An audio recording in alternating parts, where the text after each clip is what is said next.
అమ్మగారు నా మీద ఉంచిన నమ్మకాన్ని మీరు చెడగొట్టకండి బాబు. గెస్ట్ హౌస్కి తాళం వేయలేదు.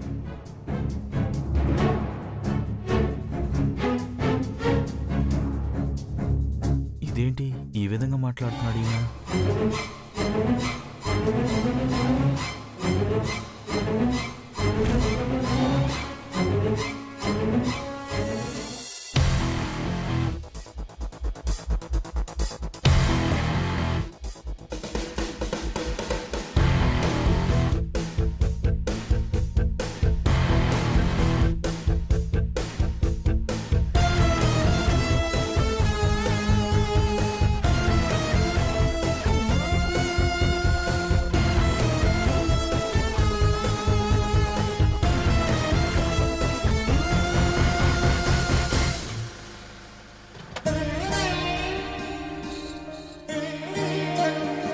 జాగ్రత్తమ్మా. నిదానంగా దిగమ్మా ఐశ్వర్య.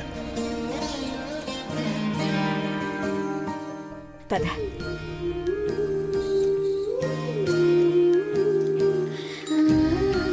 జాగ్రత్త జాగ్రత్తమ్మా. చిన్నబాబు ఐశ్వర్య జాగ్రత్తగా పట్టుకుని తీసుకురా. పర్లేదంటే నేను వస్తాను. అమ్మాయి సాయం అక్కర్లేదంటే అలా చూస్తూ నుంచోడమేనా? పట్టుకోవాలి కదా మహి. ఈ టైంలోనే నువ్వు కంటికి రెప్పలో చూసుకోవాలి చిన్నబాబు. ఐశ్వర్య హాస్పిటల్ నుండి ఉత్తినే వస్తుందనుకున్నావా? శుభవార్తను మోసుకొని వస్తోంది. పుసుకుమని పడిపోతే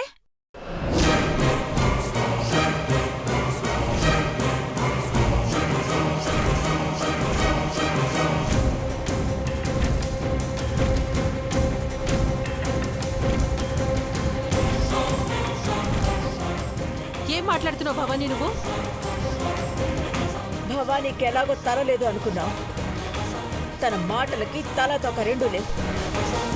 పిచ్చి కూతురు కూసే దాంతో మాటలెందుకు వదినా? కోడల్ని ఇంట్లో తీసుకెళ్దాం పదండి. ఇప్పుడు నేనేమన్నానని?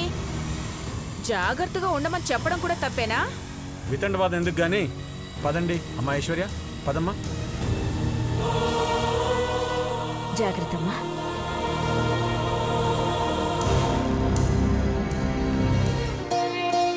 ఒక్క నిమిషం ఆగండి. పార్వతి ఎక్కడా? చెప్పండి అమ్మగారు. ప్రత్యేకించి నేను చెప్పాల్సిన పని లేదు కదా పార్వతి. శుభకార్యం పూర్తి చేసుకుని వచ్చినా గడ్డుకాలం పోయిందన్నా హారతి పట్టి గాని లోపలికి అడుగు పెట్టనిచ్చేదానివి కాదు కదా. ఈరోజు ఏమైంది నీకు?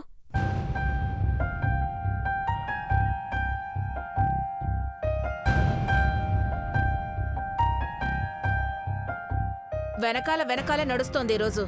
మా వెనకేముందే? బెల్లం ఉందా?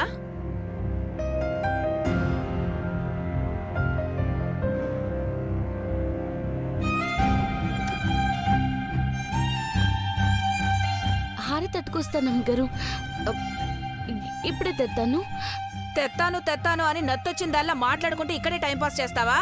త్వరగా వెళ్ళావు. కాళ్లలో బలం లేదల్లా చేస్తుంది. నీకన్నా ముసలోళ్ళు నయం. వెళ్ళో.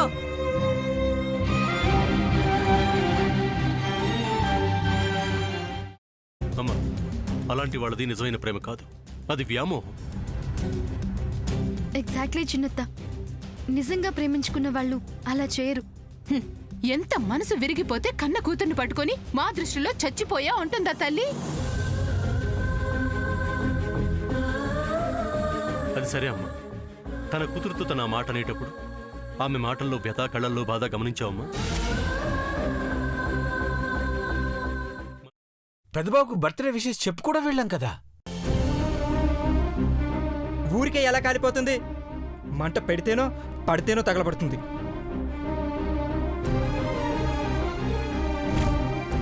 కరెక్ట్ చిన్నబాబు. నీకొచ్చినట్టే నాకు డౌట్ వచ్చింది. పార్వతే షర్టును తగలబెట్టిందనుకుంటా.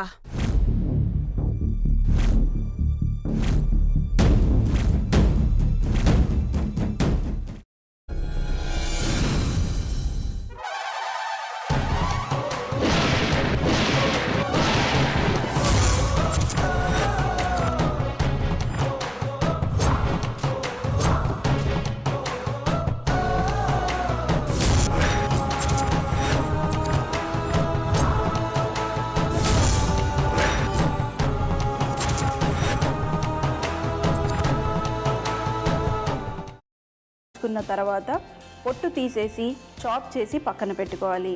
ఒక ప్యాన్లో కొద్దిగా నూనె వేడి చేసి అందులో ఆవాలు, మినప్పప్పు, శనగపప్పు, కరివేపాకు, సన్నగా తరిగి పెట్టుకున్న ఉల్లిపాయలు వేసుకుని 1 నిమిషం పాటు వేయించుకోవాలి. ఆ తర్వాత కాల్చి కట్ చేసి పెట్టుకున్న వంకాయని కూడా అందులో వేసుకుని బాగా మిక్స్ చేసి బౌల్లోకి ట్రాన్స్ఫర్ చేసుకుని అందులో తగినంత చిక్కటి పెరుగు లేదా పల్చటి పెరుగు వేసుకుని మిక్స్ చేసి అన్నంతో కానివ్వండి, చపాతీతో కానివ్వండి సర్వ్ చేసినా చాలా బాగుంటుంది.